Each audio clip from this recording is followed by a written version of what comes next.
We must open up our minds and take a look inside. That we find we hold all the answers tonight. You're watching RXG exclusives. Oh, they tried to keep us away. We have an election coming up. The racial unrest continues, political divisiveness, a vicious pandemic. How do we find our faith, keep hope, and stay productive in times like these? Well, you know what? When you're facing situations like this, and I know that they're hard for a lot of people, it's hard for me. I've had a couple of days where I just had to not do anything. I didn't want to watch television. I'm not checking my social media.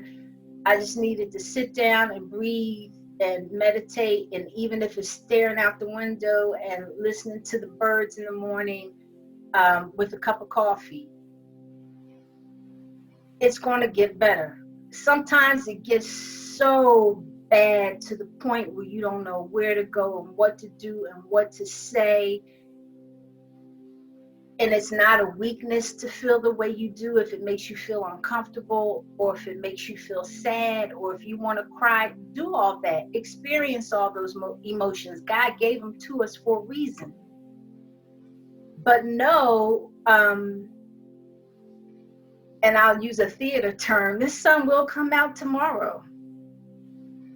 It will. You know, you have to thank God for the little things. And I thank God that I can get up every day, that I can breathe every day, which wasn't afforded to George Floyd, and was not afforded to many people that have lost their lives through police brutality.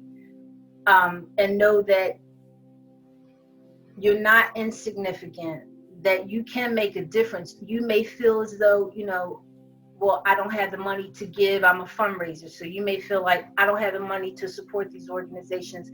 I don't know what I can do. You still have a voice.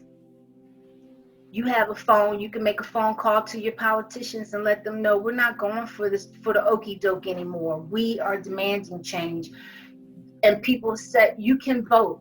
And I believe in voting. You know, it's not just voting for the highest office, but in addition to voting, get active in your community. That's what we need to do on the grassroots level.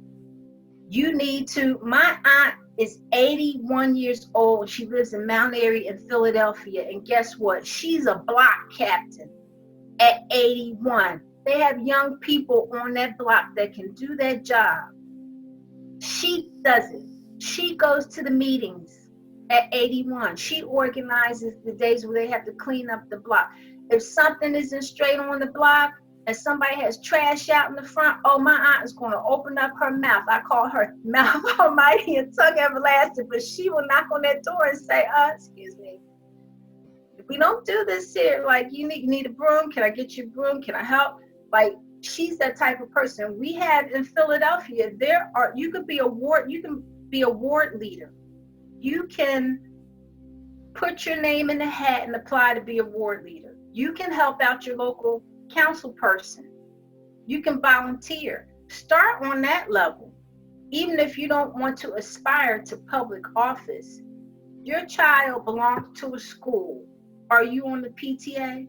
Do you go to the meetings? Do you stay in touch with the teachers? Do you volunteer on school trips? I don't have children, but I used to volunteer on school trips for my nieces and nephews. I took a whole group of girls to New York because I remember my mother going on my trip. And as a guardian, temporary guardian to those children, I felt it was my responsibility to teach them about certain things while we were enjoying our trip to New York City. I went to the graduation, and every girl that walked past me, all 6 of them, looked over and nodded to me and smiled. So you can make change. You can make a difference.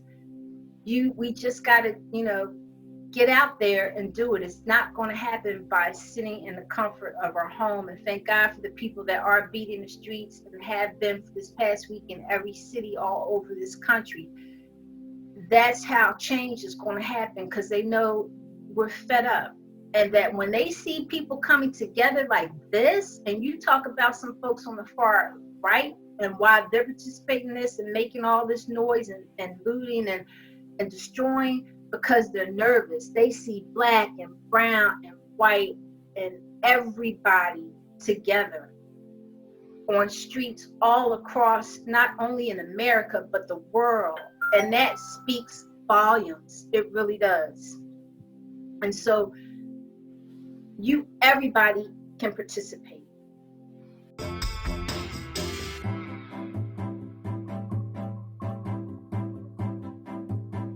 Hi, this is Summer Rain, correspondent for RXG Exclusives. Make sure to like, comment, and hit subscribe on our YouTube channel so you never miss out. RXG Exclusives, hosted by Robert X. Golphin, now playing.